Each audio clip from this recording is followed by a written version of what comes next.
First of all, I just want to say, you know, I'm not an engineer. I don't have a PhD. I'm not a scientist. I'm just a farmer. I'm a farmer that uses less water today and produces more crop, just like in California we have more than doubled the agricultural production on the same amount of water we've used in the last 40 to 50 years. You know, it's very interesting when you listen to a lot of this, and folks, we have the same amount of water molecules we're ever going to have on this earth. The question is, what are we going to do with it? Through these last three dry years and this very, very drought year in 2014, not the most severe drought, we've had worse, but in 2014 it's more severe when you think about the demands that we put on that water infrastructure. 2010-11, all of our reservoirs were full. We had ample water. In 1988 to 93, we went through 6 dry years, and we still had some water to spare and weren't in the situation we were in 2014. It's called mismanagement. Spring of 2014, the Stanislaus River ran at near flood stage. Water coming out of New Maloney's reservoir to push the salmonids out to the river while we're in a severe drought year. This fall, the Stanislaus River ran deep and high and fast again to try to bring in the fall run of the salmon. And I like to fish. It was after the New Maloney's went in that I was able actually to go out and catch salmon again in the Stanislaus River. And that Maloney's is now completely, or not completely dry, but is very, very low because of those pulse flows. So we had the flows for the fish, not knowing that in 3 or 4 years when those fish want to return, if Mother Nature and God is going to give us that water back again, if we're going to mismanagement or how we're going to manage it, to let them come back in. I've always heard folks say that, you know, we live in California, you know, it's prone to long drought, we shouldn't be farming there. Maybe we shouldn't even be living here. When we got into a 25-year sustained drought, I'm just curious how many fish came up and down the river.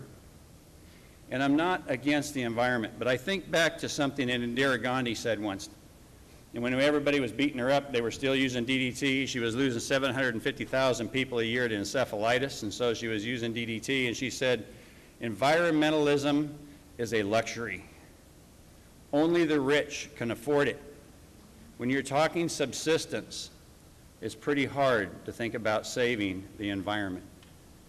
We are a leader in the world, folks, and we have done miraculous things, but you can only do so much. You have to manage what you got. But we have been nothing short of lacking in doing the management that we need. We have the water infrastructure. Yeah, we have a drought, but with the water infrastructure today, we should not have reservoirs that are as empty as they are because of mismanagement.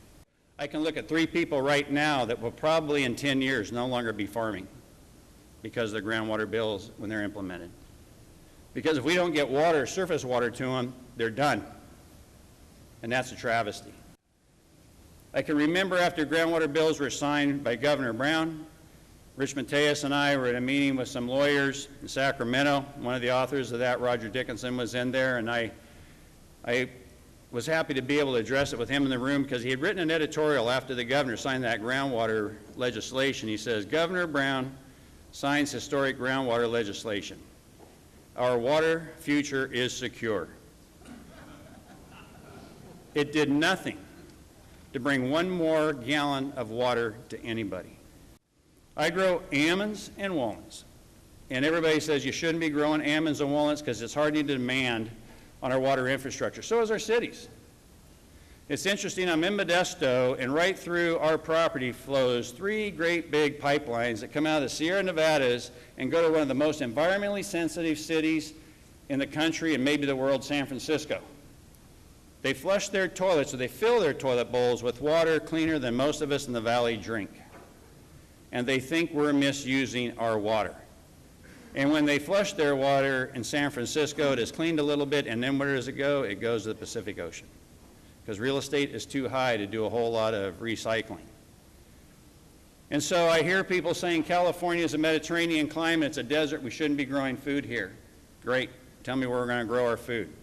The water has got to go to the land that can produce those crops. And if it doesn't, then I think in the future it's going to be very, very interesting to see how we look at our environmentalism. And our solution is, you got to conserve, son. That's an injustice to the next generations. We can solve this problem. Those fish that went out this spring because the Stanislaus River was flowing high, and those that came back, that wasn't riparian water, that was stored water. That was water that was stored in 2010 and 11.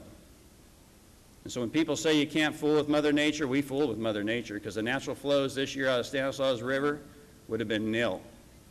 But the Stanislaus River ran near flood stage at certain times of the year because of stored water, and I even heard one fish biologist said, we need to look at more storage projects so we have more stored water for the fish. As I look around to some of our Farm Bureau members from California, and if I asked them how much water they use and how much production they got out of it, they could tell me almost to the gallon what they did with that water. I would like to have anybody, any fish biologist, tell me how many fish made it out of the Stanislaus River and how many are going to make it back, because they don't know. They just said if we put the river there, hopefully there'll be fish going out. But there's a lot of people that say the environment has to survive the way it has for millennia. No, it doesn't.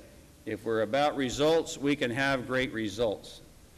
We just got to take the blinders off, and when folks that are getting paid for saying, no, you can't, we got to get people in the room that are getting paid to say, yes, we can. Thanks.